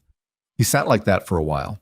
Then he straightened up, picked up his pen, and went back to work. Shem. The emergency council session was called for 9 o'clock Thursday morning. By 7:45, Mireille had the complete evidentiary package assembled: financial documentation, corporate registration trails, account records with annotated discrepancies, the corporate ownership structure of Daesong Urban Development, the surveillance operation contracts, the inspector's documented connection to Seong-kyu's network, and selected audio transcripts from Lee's recordings, formatted for presentation with timestamps and source documentation. It was 231 pages, and it was airtight. Tae-hyun read the final version at 8:15, made 4 corrections to the formatting, approved it, and had it printed in 9 copies, 1 for each council seat, 1 for himself. At 8:40, he went to the men's room off the main corridor, ran cold water over his hands, and looked at himself in the mirror for approximately 10 seconds. He had been awake for 31 hours. His eyes were clear. He was wearing a fresh suit. He kept 2 in his office for exactly this category of situation, and his face held the particular quality that appeared when he had moved fully past doubt into execution. He walked into the council chamber at 8:58 and took his seat at the head of the table. The 9 council members filed in over the next 4 minutes. Han Sung-jin came in third, moving with the careful dignity of a senior man who had no idea that this morning was different from any other morning. Seong-kyu came in last, at 9:02, which was itself a small statement. A man arriving on his own schedule, a man who had decided somewhere in the past several weeks that the schedule was becoming his to set. He sat. He looked at the bound document in front of him. They all did. Each one registered its presence. And then he looked at Tae-hyun with an expression of careful inquiry. "What's the agenda today?" he said. "1 item," Tae-hyun said. "Open the document." Nobody moved immediately. There was a collective hesitation, the particular quality of a room where several people know something is wrong, but have not yet determined whether to acknowledge it. Then, one by one, the council members opened the bound packet. Seung-kyu opened his. He read the first page. His expression did not change, and that was the tell, because a man encountering a financial document he had never seen before would show some response, however small. His face stayed absolutely still, which was the face of a man who had prepared for a version of this moment and was running his contingency. "This is a financial audit document," Seung-kyu said. "Who commissioned it?" "I did," Tae-hyun said. "Read page 7. I'd like to understand the context before page 7, Seung-kyu." The room was very quiet. Council members were reading, pages turning at different speeds, and Tae-hyun watched the faces. The moment each one hit the organizational chart, the moment the numbers registered, the moment the name appeared. He watched the faces of the two council members he knew Seung-kyu had approached, and he saw the specific expression of men realizing that the ground they thought was solid had just become something else entirely. Han Sung-jin turned to page 7, read it, and went gray. Seung-kyu set his document down. He looked at Tae-hyun across the table. His face had settled into something that was no longer performing calm, but was the actual absence of it. A flatness that came from rapid internal calculation, from a man running through exits and finding them. "This is a fabrication," he said. "It's source documentation," Tae-hyun said. "Every figure has an account reference. Every corporate entity is registered and traceable. The methodology is in the appendix if you want to verify the audit trail. Someone has constructed a false... There are also audio recordings." Tae-hyun said it without raising his voice. 18 months of recordings from your office. I have selected transcripts in the packet you're holding, but the full archive is available for any council member who wants to review it. He looked around the table. All of it. The room absorbed this. He watched it land. The word recordings, the word 18 months, the specific shift in posture that moved through the table like a current, as each man understood what that meant and what it covered and how far back it went. Seung-kyu's jaw tightened, just slightly, just enough. "You're standing here with forged documents and illegal recordings to cover the fact that this organization's finances have deteriorated under your watch, that you have been distracted, compromised. Everyone in this room knows where your attention has been for the past 3 months." "Yes," Tae-hyun said. "Let's talk about that." Seung-kyu paused. The word "yes" had not been what he expected. "My attention has been in Mapo District," Tae-hyun said, "at a multicultural children's center run by a woman named Naomi Brooks, who my father anonymously supported for nearly 5 years. I have been visiting that center for 3 months. I have not concealed it." He looked around the table again, each face in sequence. "I was told this represented compromised judgment. I was told the organization had concerns about my leadership based on personal attachments to inappropriate external associations." He paused.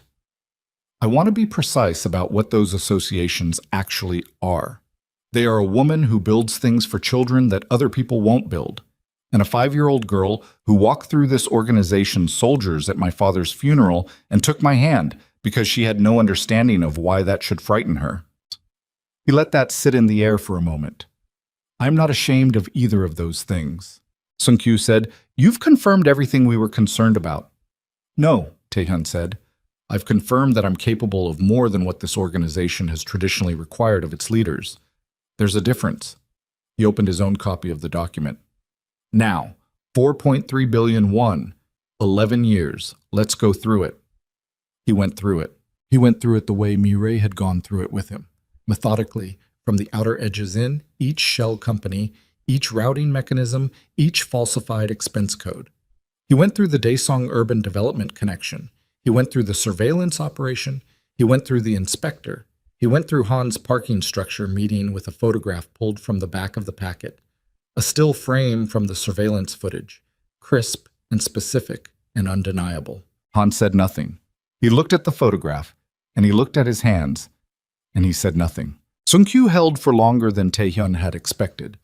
He raised procedural objections, the legitimacy of the recordings, the chain of custody on the financial documentation, the authority by which the audit had been commissioned.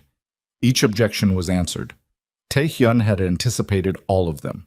He had spent 31 sleepless hours anticipating all of them, and for each one he had the answer ready and sourced before Seong-kyu finished the sentence. The room was changing. He could feel it. The gradual shift in weight as the men who had been persuaded or pressured by Seong-kyu over the past months recalculated where the ground was, which direction it was tilting, and what the posture of survival looked like from here. He could see it in the way they held their documents, and the way they stopped looking at Seong-kyu for signals and started looking at Tae-hyun instead. Director Park Sang-il, who had not been among those Seong-kyu had reached, said, "How long have you been building this?" "Since the day after my father's funeral," Tae-hyun said. Park looked at Seong-kyu. Then he looked at the document. Then he said, "I move that the council vote on formal removal of Director Cho Seong-kyu from all organizational positions and refer the full financial documentation to internal disciplinary review." Seong-kyu's hand came down flat on the table. Not a slam. Controlled, deliberate, a physical punctuation. "You don't have the authority. This evidence was gathered through illegal—" "Second," said the director to Park's left without looking up from his document. "This is not—" "Third," said another voice. Seong-kyu stood up. His chair scraped back and he stood with both hands on the table and looked at Tae-hyun, and the controlled flatness was gone now, replaced by something unmediated and specific. Not fear exactly, but the thing fear becomes in men who have spent too long believing they were protected by their own intelligence. "You think this is leadership," he said, "running to a woman in Mappo, sitting with children, making decisions based on sentiment, on whatever you think your dead father wanted you to feel. Sit down, Seong-kyu. You have no idea what it takes to—" "Sit down." He didn't sit. He stood and breathed and looked at Tae-hyun across the table, and for the first time in 15 years, Tae-hyun could see the man clearly. Not the performance of the man, not the careful vocabulary and the arranged concern, but what was underneath it, which was a person who had decided a very long time ago that the only security worth having was the kind you built in secret, because nothing given openly could be trusted to last. Tae-hyun understood that. He understood the logic of it with a clarity that was almost physical, because he had lived inside a version of that logic his entire adult life. The version that kept people at arm's length, that managed rather than felt, that turned everything human into a variable to be controlled. The difference between them, he thought, was a 5-year-old girl in a paper crane and a woman in a green apron who had made him sit in an orange chair and wait, and had not apologized for it. "You stole 4.3 billion won from this organization," Tae-hyun said. "You targeted a children's center that my father spent the last years of his life supporting. You bribed a council member and corrupted a municipal inspector and commissioned surveillance on a woman and a child who have nothing to do with any operational reality of this organization. And you did all of it because you decided that caring about something outside of this building was a weakness you could exploit." He held Seong-kyu's gaze without blinking. "You were wrong about what weakness looks like." The vote was 6-2. Han abstained, which in its own way said everything. Seong-kyu's organizational access was revoked at the table. His building credentials were suspended by the security director who had been waiting outside the room with the authorization paperwork ready. 2 men who had served Tae-hyun personally were outside the chamber door, and when it opened, they walked Seong-kyu out with the quiet efficiency of people performing a task they had prepared for. He didn't fight it. That was the thing. At the end, with the votes cast and the documentation sitting in front of 9 men and his access to everything already cut, he walked out of the room with the careful composure of a man who had always known the game could end this way, and had simply believed until this morning that he was too smart for the ending to arrive. The door closed. The chamber was very quiet. 8 men remaining, some of them reading, some of them looking at the table. One of them, Han Sung-jin, looking at his hands with the expression of a man inventorying damage. Tae-hyun looked at Han. "You'll resign your position by end of day. The financial irregularities in your own account, and there are some, I've had them documented, will not be referred further if you do." Han's throat moved. "Yes," he said. "Just that." Tae-hyun closed his document. He looked at the remaining men. There are 41 children in a community center in Mappo district that was served with a fraudulent closure order. That order has a parallel legal challenge being filed as of this morning. I'm going to that center this afternoon. If anyone at this table has questions about the evidentiary package, Mireille Yoon will be available in conference room 2 until 6 o'clock. He stood. We're done. He walked out of the chamber. In the hallway, he stopped and stood against the wall for a moment. His hands were steady. His heart rate was elevated. Not dramatically, but measurably, the physical residue of 6 hours of sustained pressure. And he could feel the 31 sleepless hours in the specific heaviness behind his eyes and across his shoulders. He breathed, in and out, once, twice. His phone buzzed. Park and CO Associates. He answered. The stay was granted, said the attorney on the other end. Filed 40 minutes ago, judge signed it 22 minutes later. The closure order is suspended pending full review. We're filing the corruption documentation regarding the inspector's conflict of interest this afternoon, which should result in the underlying violations being vacated within the week. Good, he said. Thank you. He hung up and called Naomi. She answered before the first ring completed. Tell me. The stay was granted, he said. The center stays open. The silence on the other end lasted 4 seconds exactly. Then she said very quietly, Okay. And then, after another moment, Okay. I'll be there this afternoon, he said. I told you I would be. I know you did. Her voice had something in it he hadn't heard before. Not relief exactly, something more complex. The sound of a person who had held something at enormous cost and was only now, in this specific moment, allowing themselves to set it down. Tae-hyun. Yes.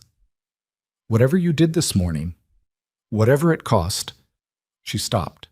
Started again. Thank you. He was about to answer when the elevator at the end of the corridor opened and Im Jae-won stepped out, moving fast, with the specific quality of controlled urgency that meant something had happened that required immediate attention. Sir? Jae-won reached him. His voice was low. Seong-kyu's security team. The private team, not the organizational one. They've been trying to reach him for the past 40 minutes and haven't been able to. Someone on that team just accessed the surveillance logs on the Hanul Center. He paused. And someone ordered a vehicle to the Mapo address 20 minutes ago. We don't know who made this, Tae-hyun said. Get my car. Now. He was already moving down the corridor before Jae-won finished acknowledging the order, his phone up, dialing Naomi. It rang 3 times. 4. He pushed through the stairwell door rather than waiting for the elevator and took the stairs at a pace that was not quite running but was everything short of it, the sound of his shoes on concrete echoing up the shaft. 5 rings. 6. She picked up on the 7th. I just got off with you 30 seconds. Leave the building, he said. Right now. Take Ari and leave through the back. Don't use the front entrance. Go to the laundromat on the corner of the next block and stay inside. A beat. 1 beat. Naomi Brooks did not waste time on questions when the information she'd been given was sufficient. How long? 20 minutes. Maybe less. There are other kids here. How many? 7. 3 parents are still in the building, 2 volunteers. Get everyone out the back. Tell them a gas leak. Tell them anything. Just move. He hit the parking level door and pushed through it. Naomi, move now. Moving, she said. And he heard her voice shift away from the phone, heard her say, calm, authoritative, zero panic. Hey everybody, we need to step outside for a few minutes. Back door, please. Let's go. Come on. And then the line cut as she pocketed the phone.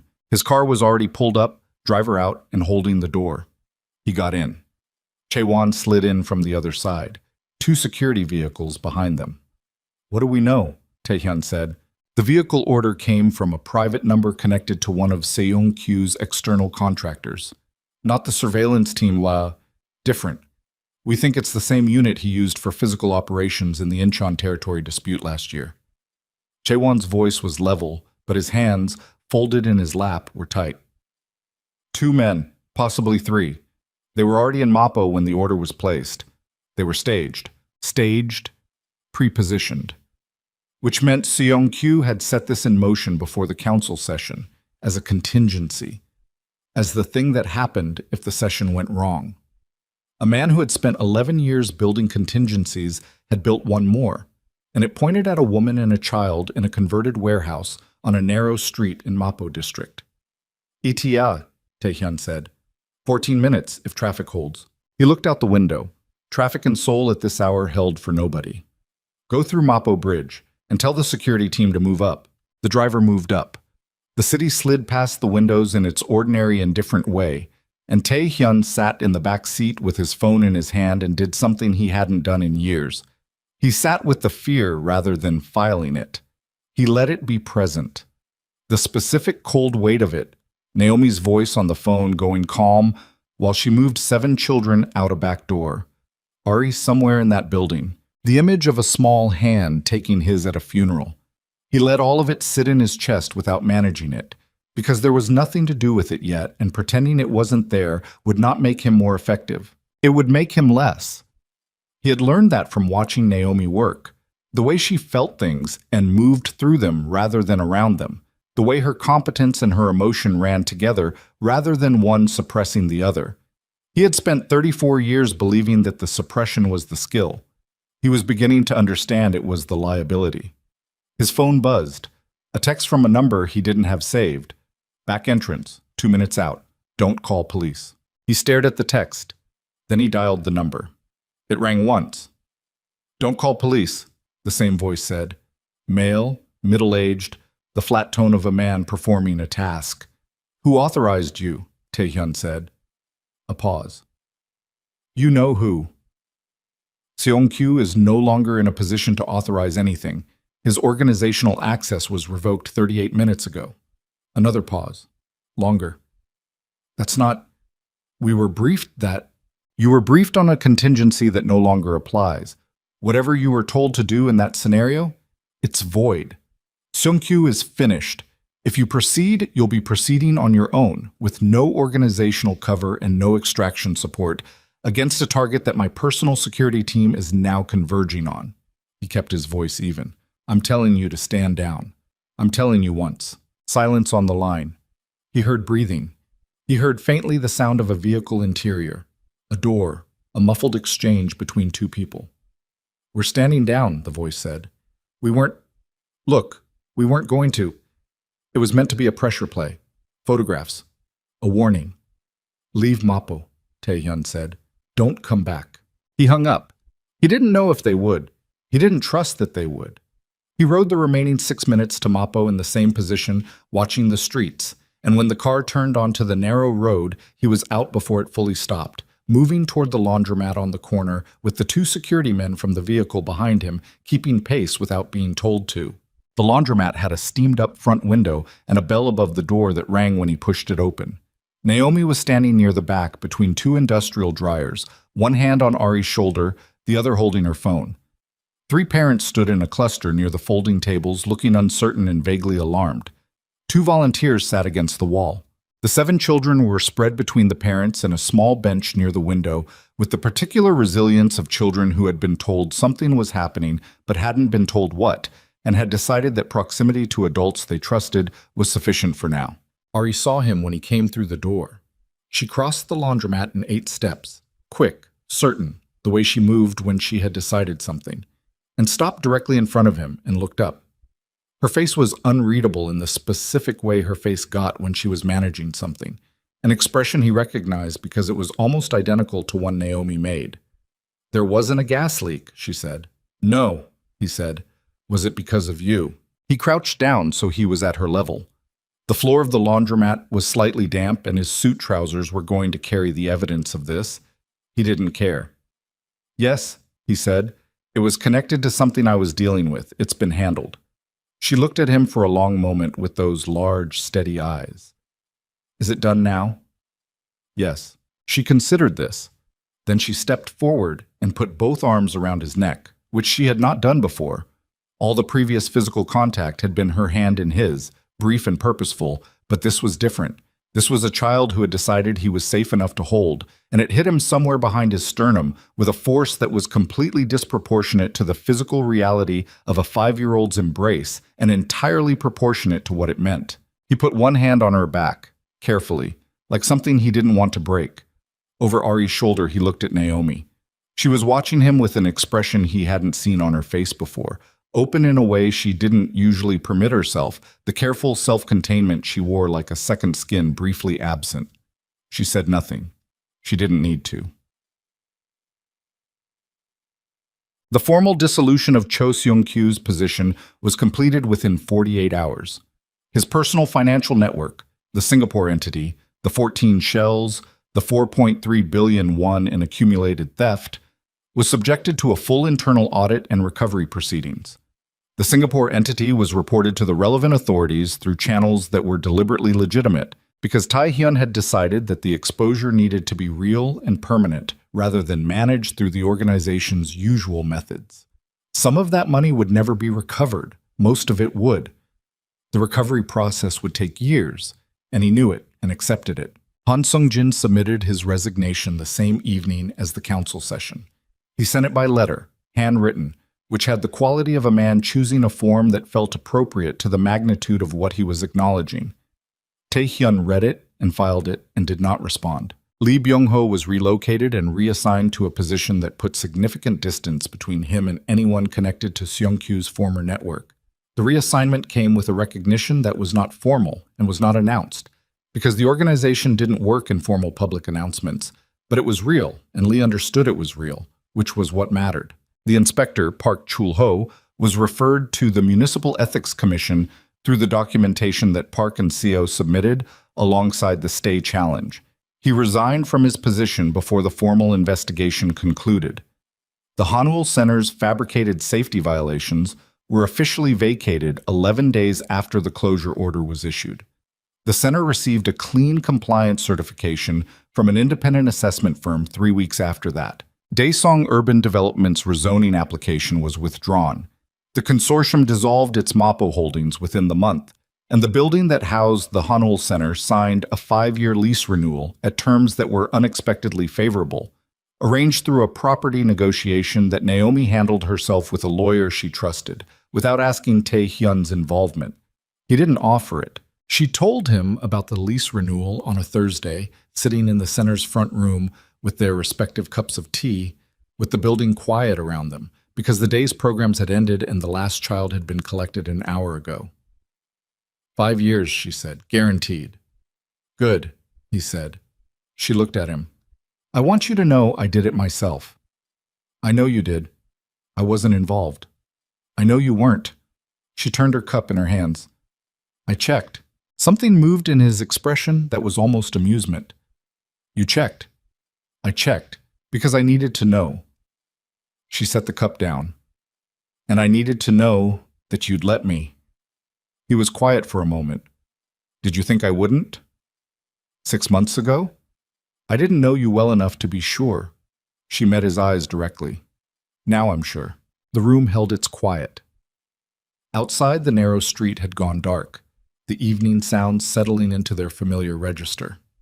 Somewhere in the back of the building, Ari was doing homework at the small table she'd claimed as her personal territory, a task she was performing with audible low-level commentary directed at nobody in particular. There's something I haven't told you, Tae-hyun said. Naomi waited. My father knew about Seung-kyu. In the last year, he knew what Seung-kyu was doing. He had the account records. He looked at the window. He chose not to confront it directly. He was managing it, and then he ran out of time to finish managing it, and he died with it unresolved. He paused. He sent me here because he needed me to become capable of handling it. The note, the center, all of it. It was the preparation, not the destination. Naomi was quiet for a long moment. That's an enormous amount to carry, she said finally. It's less than it was. Because you handled it? Because I understand it now. He looked at her. He wasn't a kind man, but he wasn't only what I decided he was. He was a person who had built things he couldn't dismantle and loved things he couldn't say directly and ran out of time before he figured out how to close the distance. He stopped. I understand that better than I did. Because of you, Naomi said. It wasn't a question. He didn't answer it directly. He looked at his hands, which were resting on his knees, the hands that had held a paper crane and a glue stick and a 5-year-old girl's weight against his chest. I spent 34 years being what the organization required, he said. I was good at it. I still am. But I spent those years deciding that anything I couldn't control was a variable to be managed, and anyone I couldn't keep at a distance was a liability. He paused. I thought that was strength. I think it was a very well-constructed version of fear. Naomi looked at him steadily. What changed? He thought about the orange chair. He thought about waiting 22 minutes without an apology. He thought about a paper crane that was a little smooshed, but you could see what it was. You made me wait, he said. The first day. You made me sit in a chair that was too small, and you made me wait for 22 minutes because you were finishing what you were doing. And nobody had made me wait for anything in approximately a decade. He looked at her. Sounds like a small thing. It wasn't, she said. No, it wasn't. He turned his cup in his hands. You treated me like a person who needed to wait his turn. Not a threat, not an asset, not an authority, a person. He was quiet for a moment. I don't know when I stopped expecting that. Naomi reached across the small table between them and put her hand over his. Not dramatically, not with the weight of declaration, just set it there warm and still, the way she did things, direct and without performance. I knew who you were when I let you back through the door, she said. I'm not saying I knew everything, but I knew enough. And I let you back anyway because she started again. Because Ari trusted you, and Ari has never been wrong about a person. She's 5, he said. She's 5 and she's never been wrong. Naomi's mouth curved. Don't argue with the data. Something happened in his face that was fully a smile. Not the precursor of one, not the memory of one, but the actual thing, unexpected and slightly unfamiliar on the specific muscles it required. It lasted only a moment, and then it settled back into the quieter expression that lived beneath it. But it had been there, and Naomi had seen it, and she filed it somewhere she planned to keep. The annual Multicultural Festival happened on the second Saturday of the following month. The center's courtyard had been transformed over the course of the previous week by a committee that consisted of 6 parents, 4 volunteers, 11 children who had strong opinions about the placement of the paper lanterns, and Ari, who served as the committee's de facto aesthetic director and exercised this role with considerable confidence. The lanterns went up in the arrangement Ari specified. The banner, trilingual, Naomi's careful calligraphy alongside a Nigerian-Korean parent's brushwork and a Vietnamese grandmother's embroidery, stretched across the courtyard entrance. Tables ran along both sides with food from 7 countries, each dish labeled in the language of the family that brought it. Tae-hyun arrived at 11 in the morning. 1 vehicle, no escort. He wore dark trousers and a simple gray shirt with the sleeves rolled to the elbow, which was the closest he got to informal, and which Naomi had once told him looked almost like a real person's clothes, a comment he had turned over in his head for 3 days before deciding it was a compliment. He stood at the courtyard entrance for a moment and looked at it. Children moved between the tables and the open center space, where a woman was teaching a traditional drumming pattern to a group of 6-year-olds with more enthusiasm than precision. Parents talked in the cluster and spread pattern of adults at community events. The lanterns moved slightly in the November air, their light warm and specific against the gray of the late autumn sky. He had not stood in a place that looked like this since before he could clearly remember. Ari found him in approximately 45 seconds, which was how long it took her to cross the courtyard from the far side where she had been supervising something. She was wearing a dress that had been specifically selected for the occasion. He could tell because it was neater than her usual clothes and had a small lantern embroidered on the pocket, which she showed him immediately upon arrival, turning the pocket toward him with the gravity of someone presenting significant information. We made these, she said. Me and Hanasi. The lantern is me. He looked at the embroidered lantern. It looks like you. She considered whether this was satisfactory and decided it was. Come on, she said, and took his hand in the easy, certain way she always had, and walked him into the courtyard. He spent 2 hours at the festival. He ate food he didn't recognize at a table where a Nigerian-Korean grandmother explained each dish to him in a combination of Korean and English that somehow communicated everything it needed to.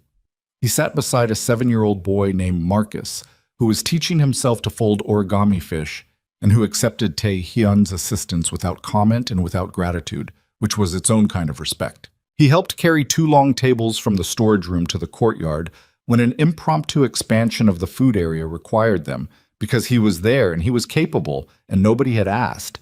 And so he did it, which was a category of behavior he was still learning the grammar of, but was getting better at.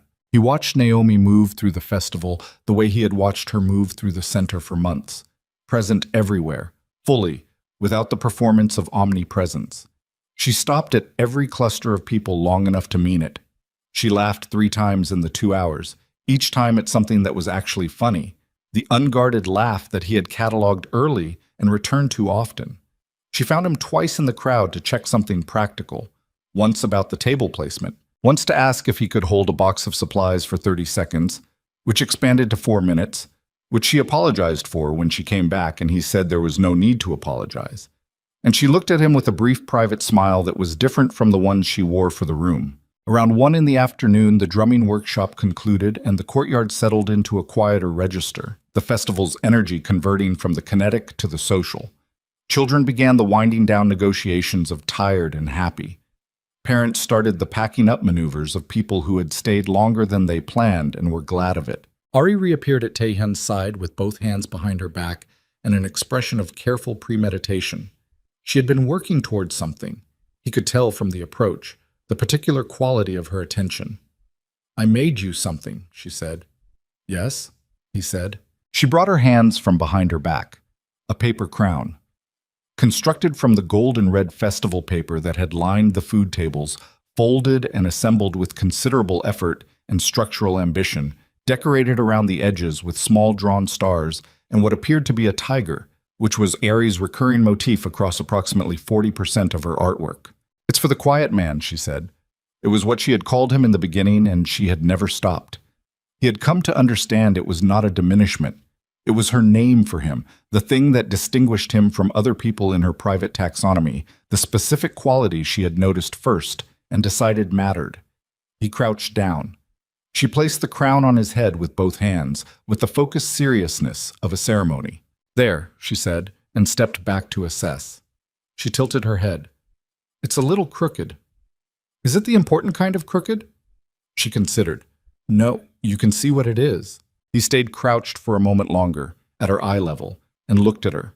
This child who had walked through 63 armed men with no understanding of why she should be afraid, who had taken his hand at a funeral and set something in motion that he could not have predicted and would not undo.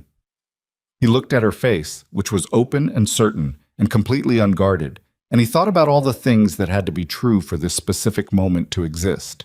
His father standing in an alley with his fist against his mouth, a woman from Atlanta who had chosen to stay, 57 wire transfers routed through 3 accounts, a paper crane that was a little smooshed, and a man who had spent 34 years building walls, discovering that the most important thing he would ever do was sit in an orange chair and wait. "Thank you," he said. Ari nodded, satisfied, and went back to the courtyard. He stood. He straightened, a hand briefly touching the paper crown to check its angle, and when he looked up, Naomi was there, a few feet away, having arrived in the quiet way she had of appearing in his vicinity when something had just happened that she'd seen. She looked at the crown on his head. She looked at his face. "You're wearing a paper crown," she said. "Yes." "In public?" "Apparently." She pressed her lips together against a smile that won anyway. "How is it?" He thought about it. "Slightly crooked," he said, "but you can see what it is." She looked at him for a moment, the full, direct look that she gave to things she was deciding about. And then she walked toward him and stopped close enough that he could see the fine line at the corner of her eyes where the cold November air had dried the skin, could see the small scar above her left eyebrow he'd noticed months ago and never asked about, could see all the specific human detail of a face he had been memorizing without meaning to for the better part of a year. "I want to tell you something," she said. "And I want you to just hear it without immediately figuring out what to do with it." He held still. "Okay. You didn't earn my trust by doing things for us. You didn't earn it with the lawyers or the legal strategy or any of the things you were careful to keep your hands off of." She held his eyes without wavering. "You earned it by coming back. Every Thursday. For months. When there was nothing in it for you. No leverage, no return, no strategic value. Just coming back." She paused. "That's not nothing.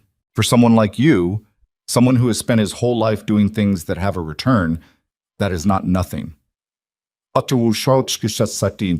He said quietly, "It didn't feel like a decision." "I know," she said. "That's the point." She reached out and took his hand, the same hand Ari had taken at the funeral, the same hand that had held a glue stick and a paper crane and the weight of a sleeping child's trust, and held it the way she held things, without ceremony, without performance, simply and completely, the way someone holds something they have decided is theirs to hold. Around them, the festival continued its winding down. Children chased each other between the tables. The lanterns swayed in the November air. The woman who had been teaching drumming was now sitting on a low wall eating jian and talking to two parents who were laughing at something she'd said. The courtyard smelled like sesame oil and cold air and the particular warmth of people who have spent hours together and have run out of reasons to leave.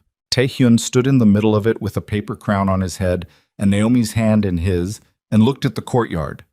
At Ari threading between adults with something tucked under her arm, already halfway to her next project, already moving forward in the certain way she moved through the world that was entirely her own, and felt, without managing it, or filing it, or converting it into anything useful, the full weight of what his father had sent him here to find. Not the organization, not the strategy, not the proof of his own capability. This, the particular feeling of standing in a place where you were not the most powerful person present and not minding. The specific warmth of a hand that held yours because it wanted to, not because it had to. The sound of children who knew your name. His father had stood in this courtyard, or stood in the alley beside it, and had felt the ghost of something like this, the distant shape of what might have been possible if his life had bent differently, and it had broken something open in him that he hadn't known was sealed. And he had driven home and picked up a phone and started the wire transfers, because it was what he knew how to do, and because giving money was the closest he knew how to get to giving himself, and because it was the last and most honest thing that the man who had built an empire on controlled distance could offer to something that required the opposite. Taehyun understood this now. He carried it not as grief, not exactly, but as the particular knowledge of a man who has recognized himself in another person's failing and chosen differently. He was still who he was. He would still run the organization with the cold precision that his father had identified in him at 16. He would still sit across tables from dangerous men and hold their gaze without flinching. He would still make decisions that existed outside the ordinary ledger of right and wrong, because that was the world he moved in and he had never pretended otherwise. But he would come back here on Thursdays. He would sit in the orange chair.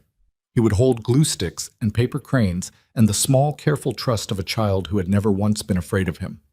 He would stand beside this woman and let her see his face and not manage what she found there. He would do all of it not because it made him better at what he was, but because it made him more than what he was. And there was a difference, and his father had spent 5 years and 57 wire transfers trying to tell him so. Ari looked back from across the courtyard and saw him standing there with the crown on his head and Naomi's hand in his, and she gave him the small evaluative nod of a person whose assessment has been confirmed and turned back to whatever she was doing. He tightened his hand around Naomi's just slightly. She tightened back. The lanterns moved in the cold air above them, gold and red and warm against the gray November sky, and the courtyard held its noise and its life and its complete indifference to the fact that anything extraordinary had happened here at all, which was exactly right, which was exactly how it should be, because the most important things always happened in ordinary places among ordinary sounds, and the only people who knew were the ones who had been paying attention.